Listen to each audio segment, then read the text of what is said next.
할렐루야.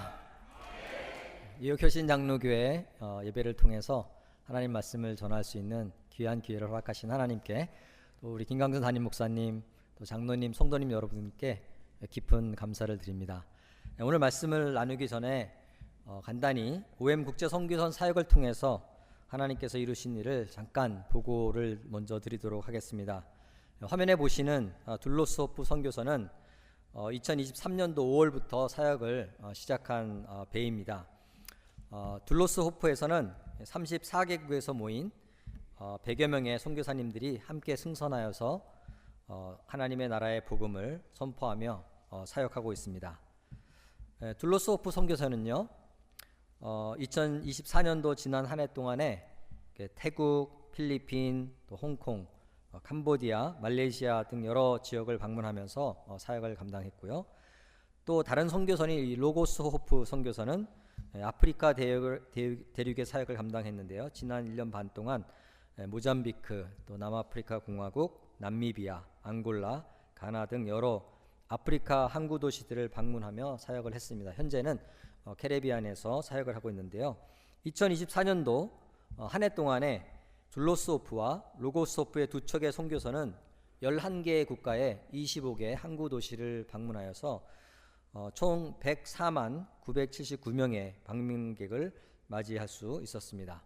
그럼 100만 명이라는 숫자가 실감이 나지 않으실 수도 있는데요. 그럼 미국 미식 축구 경기장 하나에 수용 가능한 인원이 8만 명 정도라고 합니다. 지난 한 해 동안 선교선을 방문한 100만 명의 방문객들을 수용하려면 이러한 경기장 한 12개 정도가 필요하다고 보시면 됩니다. 우리 뉴욕 효신 장로교회의 기도와 사랑 후에 동역으로 열방에 천국을 그리는 일들이 OM 선교선을 통해서 이렇게 힘차게 펼쳐지고 있음을 보고드리며 깊은 감사를 드립니다. 저희가 올해 3개월 동안 이 둘로스호프를 승선하여서 사역을 했는데요. 이 둘로스호프의 짧은 영상 같이 보시고 계속 말씀을 이어가도록 하겠습니다.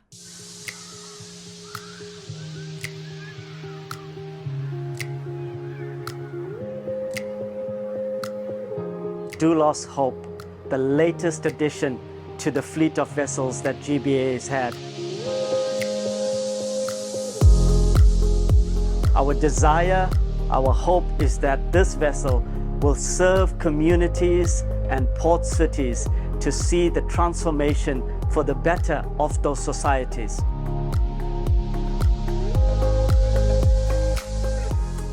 I hope that my kids will enjoy it. That's why I would like them to be here and look forward to have the new discovery for them.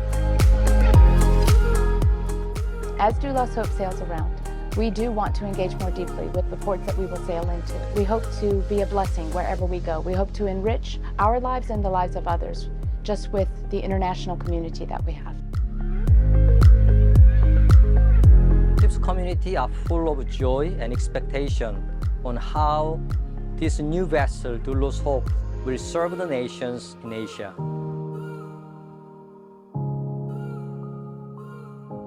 네, 특별히 감사한 것은 뉴욕 효신 장로교회에서 우리 플로렌스까지 비행기로 또 장거리 운전으로 이렇게 내려오셔서 열방의 천국을 그리는 일에 동참해 주셨다는 사실입니다. 사진에 보시는 것처럼 지난해와 또 올해 플로렌스를 방문해 주시고 선교사에게 동참해 주신 우리 여러분들께 깊은 감사를 드리고요.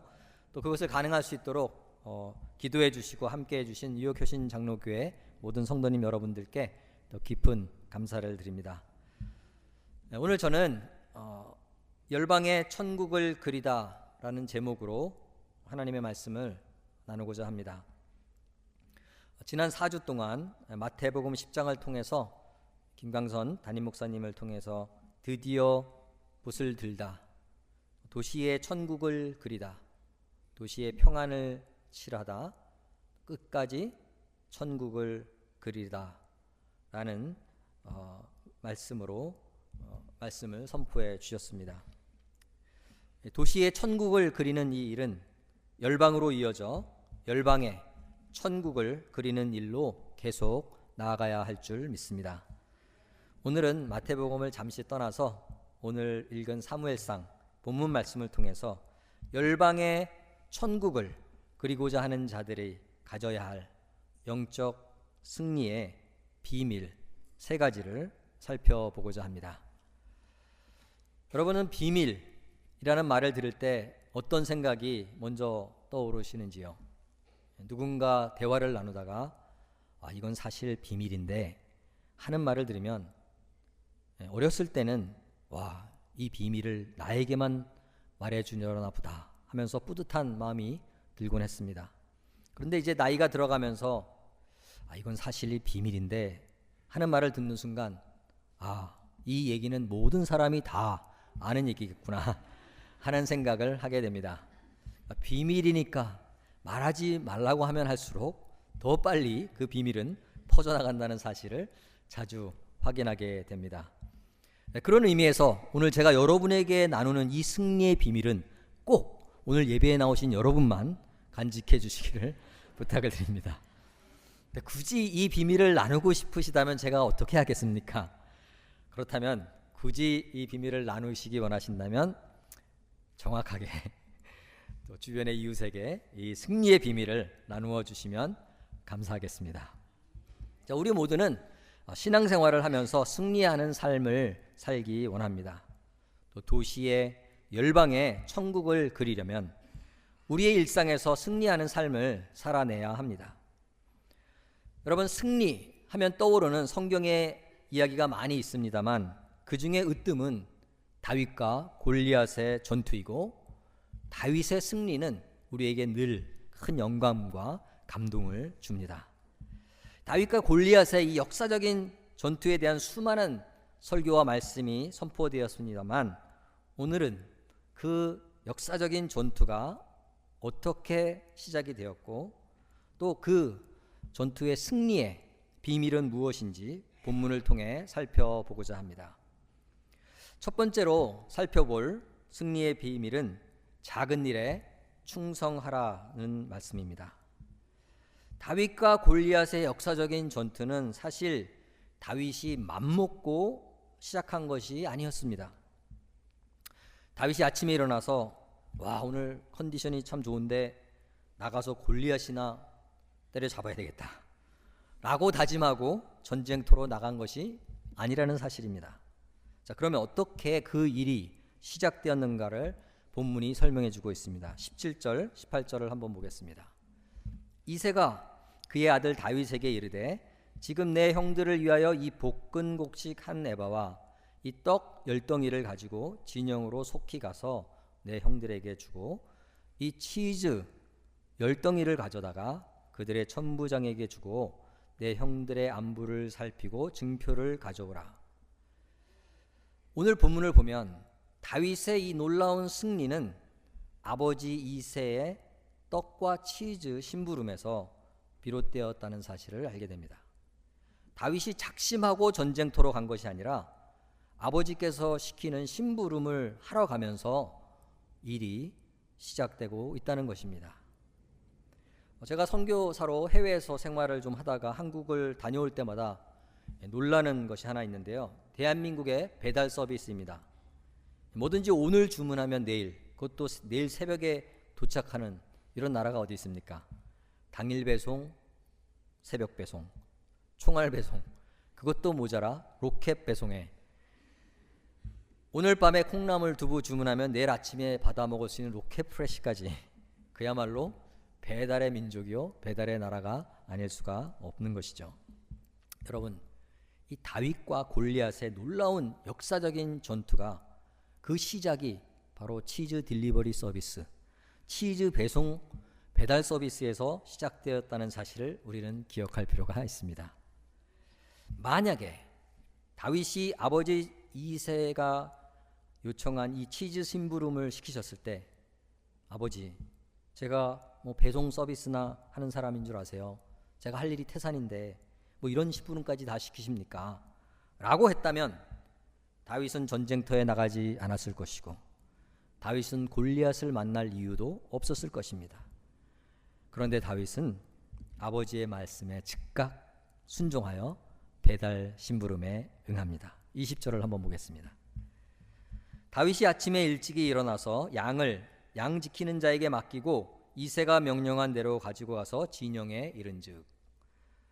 다윗의 이 성실함, 작은 일에 충성하는 모습이 이 한 절에 다 나타나고 있습니다.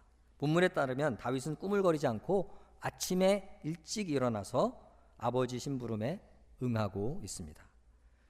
또 다윗은 아버지 심부름 간다고 해서 하던 일을 내던지고 간 것도 아니었습니다. 본문을 보면 양 지키는 자에게 맡기고 갔다고 기록되어 있습니다. 다윗에게는 맡겨진 모든 일이 소중했기 때문에 아버지의 심부름도 양을 지키는 일도 소홀히 하지 않고 성심을 다해 감당하고 있는 것입니다. 또한 다윗은 이새가 명령한 대로 볶음곡식 한 에바, 떡 10덩이, 치즈 10덩이를 가지고 가서 진영에 이르렀다고 기록하고 있습니다. 하나님의 나라의 역사, 열방의 천국을 그리는 그 일은 처음부터 대단한 일에서 시작되는 것이 아니라 이렇게 치즈 배달 심부름에서 시작되고 있음을 보게 되는 것입니다. 처음에는 겨자씨 한 알과 같이 작은 시작이 놀라운 하나님 나라의 역사, 열방의 천국을 그리는 일로 이어지는 줄 믿습니다. 아시는 분도 계시겠지만 제가 소속된 OM국제선교회의 시작도 작은 기도로 시작이 되었습니다. 한 권사님, 할머니의 기도에서 시작이 되었습니다. 도로시 클랩이라는 할머니는 동네에 지나가는 학생들을 위해 기도하기 시작하셨습니다. 그 학생들이 예수 믿고 구원받기를 간절히 기도하셨는데 그 학생 중에 한 명이 조지 버워라는 청년이었습니다. 이 학생이 뉴욕에서 열린 빌리그레암 전도 집회에서 예수님을 영접하게 됩니다. 주님을 만난 조지 버워는 이 복음을 전하지 않으면 안 되는 뜨거운 열정으로 트럭을 구입하여 성경책과 기독교 서적을 싣고 멕시코로 선교를 떠나게 되는데 그것이 OM국제선교회의 시작이 되는 것입니다. 지난 2023년도에 주님의 품에 안기신 이 조지 버워 선교사님을 통해서 전 세계 147개 국가에 5천여 명이 넘는 선교사님들이 사역하고 두 척의 선교선을 가진 OM국제선교회가 시작이 된 것입니다. 만약에 이 도로시 클랩 할머니 우리 권사님이 동네 고등학생들을 위해 기도하시지 않으셨다면 조지 버워도 없고 OM 선교회도 없고 둘로스 오프나 로고스 오프 선교선도 없었을 것입니다. 여러분, 여러분의 기도를 과소평가하지 말으시기 바랍니다. 여러분의 작은 섬김을 과소평가하지 않으시기 바랍니다. 뉴욕 효신 장로교회를 섬기기 위해 새벽부터 주차 봉사로, 안내로, 헌금위원으로, 성가대로, 주일학교 교사로 보이는 곳에서 보이지 않는 곳에서 섬기시는 그 작은 충성된 마음들이 모여져서 하나님 나라의 큰 일, 도시를 말씀으로 물들이는 이 역사가 이루어지는 줄 믿습니다. 교회가 크니까 나 하나쯤이야 빠져도 하는 생각은 사탄이 주는 생각이라고 생각을 합니다.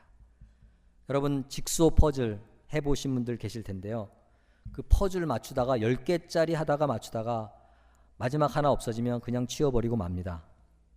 그런데 만약에 2000피스 3000개짜리 퍼즐을 맞추다가 1999개 다 맞췄는데 하나가 비면 아무도 포기하지 않습니다.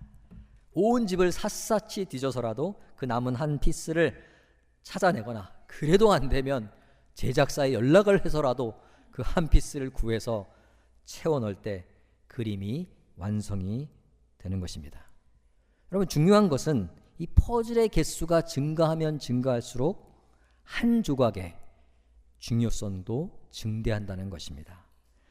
교회가 크기 때문에 나 한 사람이 덜 중요해지는 것이 아니라 교회가 크기에 나 한 사람이 더 소중해지는 것입니다. 내가 빠지면, 여러분 한 사람이 빠지면 우리 뉴욕 효신 장로교회가 완성이 되지 않는 것입니다. 내가 빠지면 하나님 나라의 이 큰 그림이 완성되지 않는다는 주님이 주시는 마음으로 다윗처럼 작은 일에 충성하시며 하나님의 일에 동참하시는 여러분 되시기를 주님의 이름으로 축복합니다. 두 번째, 하나님이 주시는 열방의 천국을 그리는 자들의 승리의 비밀은 하나님의 관점을 가지라는 것입니다. 이 관점이라는 말은 쉽게 설명하여 시각이라고도 할 수 있는데요, 영어로는 퍼스펙티브라고도 표현하기도 합니다. 이 사물이나 세상을 어떤 시선으로 바라보는가에 따라 그 해석과 의미가 달라질 수가 있다는 것입니다.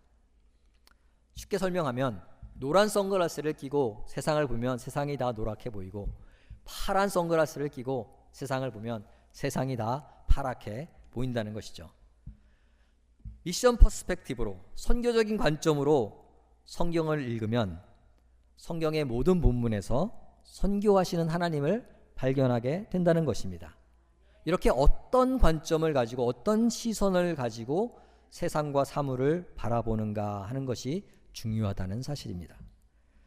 오늘 본문을 살펴보면 이 전쟁터에 있었던 이스라엘 백성들과 다윗은 다른 관점들을 가지고 있었다는 사실을 발견하게 됩니다. 먼저 24절을 보겠습니다. 이스라엘 모든 사람이 그 사람을 보고 심히 두려워하여 그 앞에서 도망하여 이스라엘 사람들이 이르되 너희가 이 올라온 사람을 보았느냐? 참으로 이스라엘을 모욕하러 왔도다. 여러분, 이스라엘 사람들은, 이 모든 사람들이 골리앗을 보고 심히 두려워하여 도망갔다고 말씀하고 있습니다. 왜냐하면 이스라엘 백성들은 세상적인 관점으로 상황을 바라보았기 때문에 두려워할 수밖에 없었던 것입니다. 반면에 다윗은 하나님의 관점을 가진 사람이었습니다. 26절을 보겠습니다. 다윗이 곁에 있는 사람들에게 말하여 이르되 이 블레셋 사람을 죽여 이스라엘의 치욕을 제거하는 사람의 어떠한 대우를 하겠느냐?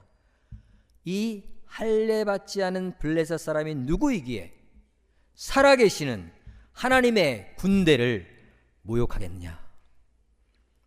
다윗이 골리앗을 어떻게 표현하고 있는지 주목하시기 바랍니다. 이 할례받지 않은 블레셋 사람이 누구이기에 살아계신 하나님의 군대를 모욕하겠느냐?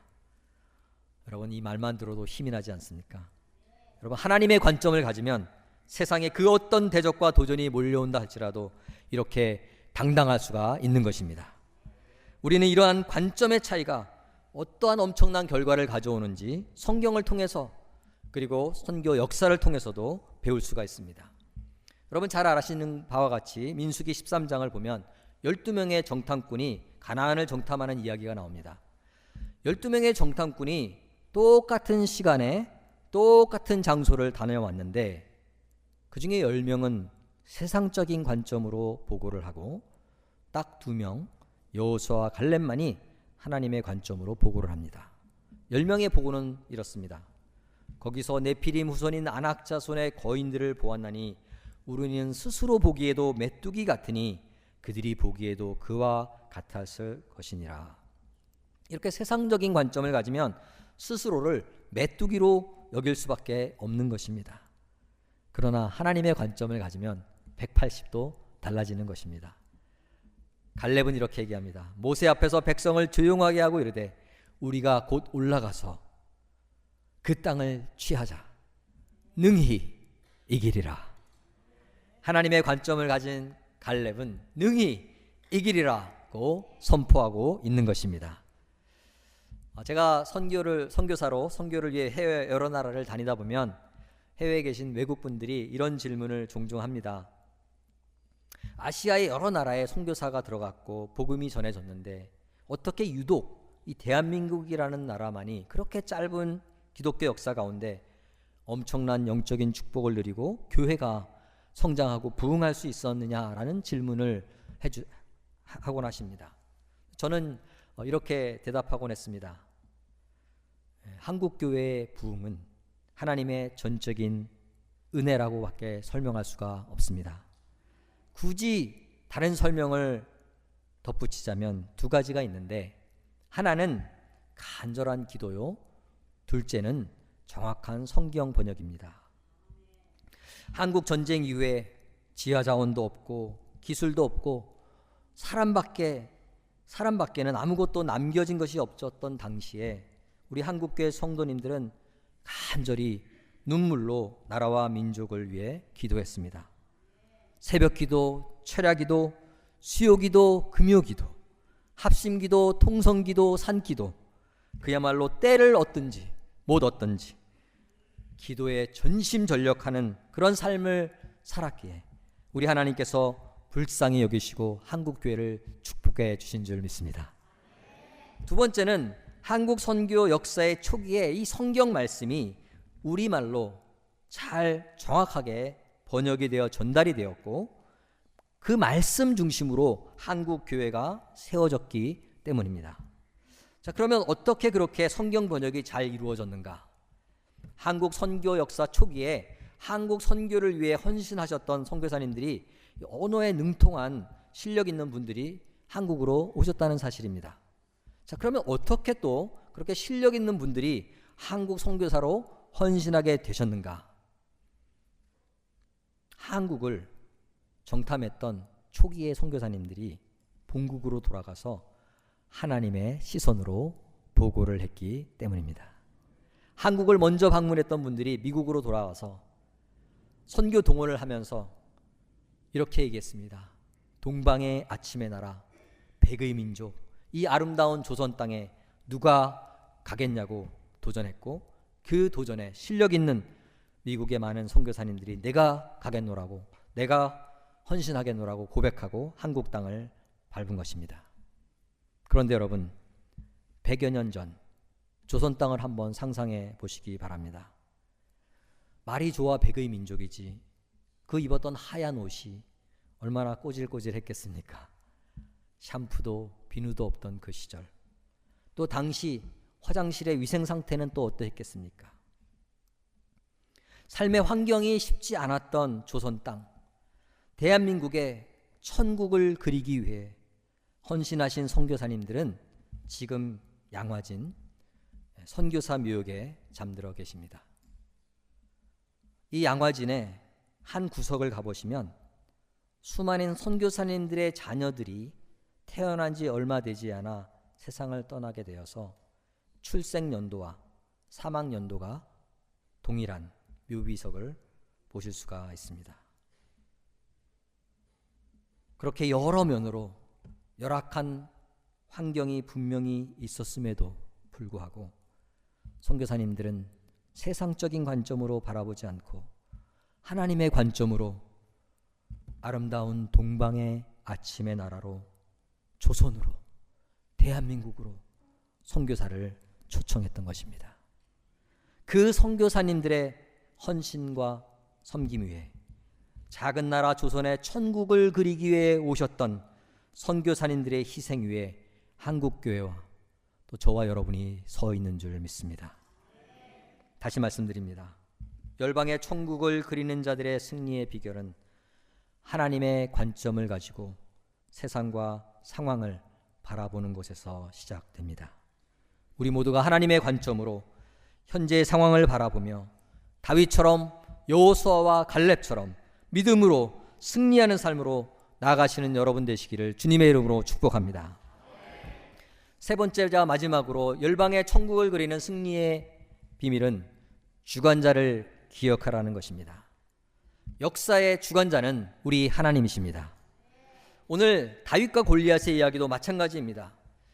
사무엘 17장을 영화로, 드라마로 만든다면 이새, 다윗, 골리앗, 사울, 이스라엘 백성 등 여러 등장인물들이 나올 것이고요. 그 중에 아마 주연과 조연은 당연히 다윗과 골리앗이라고 생각하기 쉽습니다. 그러나 이 놀라운 이야기의 진정한 주인공이요, 감독자요, 주관자는 우리 하나님이신 줄 믿습니다. 오늘 본문은 그 사실을 우리에게 명확하게 보여주고 계십니다. 19절을 한번 보겠습니다. 그때에 사울과 그들과 이스라엘 모든 사람들은 엘라 골짜기에서 블레셋 사람들과 싸우는 중이더라. 여러분, 그때에 라는 말에 주목하시기 바랍니다. 그때가 언제입니까? 다윗이 치즈 심부름을 받은 그때에 이스라엘과 블레셋의 전투가 막 시작되고 있었다는 사실입니다.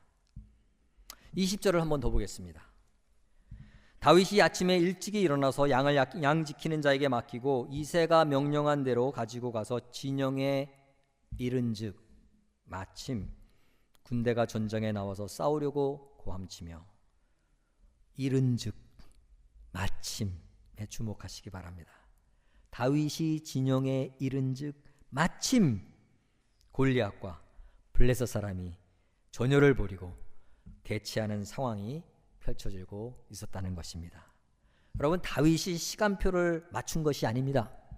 다윗이 골리앗이 언제 나오는지 인터넷 검색해서 확인하고 이때쯤 골리앗이 나오겠구나 하고 나간 것이 아니라 우리 하나님께서, 역사의 주관자 되신 우리 하나님께서 마침 그때에 그 상황으로 이끌어 주신 줄 믿습니다.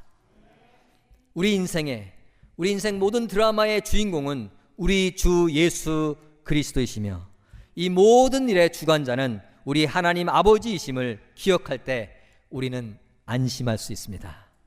그 어떤 상황이 우리 앞에 닥친다 할지라도 우리는 마침 그때에 역사하시는 하나님께서 가장 좋은 길로 이끄실 것을 믿기에 안심하고 감사함으로 나갈 수가 있는 것입니다. 말씀을 마무리하겠습니다. 말씀 마무리하면서 제가 선교선을 타고 다니면서 배에서 배웠던 한 가지를 여러분과 나누고자 합니다. 제가 파송 선교사로 처음 승선했던 배가 이 화면에 보시는 로고스2 선교선이었습니다. 이 배에 승선하면서 배치된 부서가 갑판 부서였는데요. 저는 대양을 항해하는 배를 한 번도 타본 적이 없기 때문에 선장님이 배를 운전하는 줄 알았습니다. 근데 갑판 부서에서 일을 하면서 알게 된 것은 선장님이나 항해사님들은 직접 배를 운전하시는 것이 아니라 갑판 승무원들이 이분들의 지시를 따라서, 명령을 따라서 배를 운전해 간다는 것을 알게 되었습니다. 저도 이제 갑판 승무원이 돼서 배를 운전할 수 있었는데요. 오늘 여러분에게 어떻게 이 배를 운전할 수 있는지 가르쳐 드리도록 하겠습니다. 이 배는 자동차처럼 밖을 보면서 이렇게 운전대를 돌리지 않습니다. 대양에 나가면 이 푸른 바다도 푸르죠. 하늘도 푸릅니다. 거기 뭐 선도 없고요. 1차선, 2차선도 없고 신호등도 없습니다. 그렇기 때문에 바다를 항해할 때는 바다를 보면서, 밖을 보면서 항해하는 것이 아니라 나침판을 보면서, 이 나침판의 각도를 보면서 해양 지도에 표시된 방향을 따라 배를 움직이면서 항해를 하게 됩니다. 예를 들어서 배가 북쪽으로 항해를 해야 된다. 그러면 0도 또는 360도에 맞추고 항해를 하면 됩니다. 남쪽으로 가야 되겠다 싶으면 180도로 이 나침판을 유지하면서 이제 항해를 하게 됩니다. 근데 여러분, 막상 이렇게 배를 운전하다 보면요, 이 정해진 항로대로 가는 것이 이렇게 쉽지만은 않습니다. 실제로 바다 위에서 배를 조종하다 보면 바람이 불죠. 또 파도도 몰려옵니다. 이 180도 남쪽으로 가야 되는데 나도 모르는 사이에 뭐 150도로 가기도 하고요, 200도로 가기도 하고 175도로 왔다 갔다 합니다. 중간에 수고한다고 커피 한 잔 또 마시고 또 이렇게 다시 지도를 보면 또 187도 이렇게 돼 있어서 다시 또 돌아와야 됩니다. 그래서 항해 지도 상에는 180도 방향으로 직선으로 착 그려져 있는데, 제가 몰고 가는 배의 궤적을, 항해한 궤적을 GPS 모니터로 보게 되면 지금 보시는 것처럼 지그재그로 이리로 갔다 저리로 갔다 하면서 항해를 하게 된다는 것입니다. 이렇게 정신없이 지그재그로 왔다 갔다 항해를 했음에도 불구하고 감사한 것은 그 항해의 끝에 우리의 목적지에 무사히 도착할 수 있다는 사실입니다. 지그재그로 이리 갔다 저리 갔다 정신없이 항해했는데 어떻게 목적지에 도달할 수 있었을까요? 정해진 항로대로 다시 또 다시 계속해서 돌아왔기 때문입니다. 만약에 정해진 항로로 수정을 하지 않고 1도만 벗어나도 벗어난 1도대로 계속 나간다면 엉뚱한 곳에 도착할 수밖에 없는 것입니다. 그러나 5도를 벗어나고 10도를 벗어나고 엉뚱한 곳으로 벗어난다 할지라도 다시 정해진 항로로 돌아오는 한 문제가 없는 것입니다. 여러분, 우리 신앙생활도 마찬가지인 줄 믿습니다. 우리는 우리가 가야 할 인생의 항로를 알고 있습니다. 하나님의 말씀, 이 성경 말씀이 우리의 항로인 줄 믿습니다. 그러나 여러분, 실제 삶의 현장은 어떻습니까? 바람이 칩니다. 파도가 칩니다. 바람이 붑니다. 바다처럼 시험과 유혹이 몰려옵니다.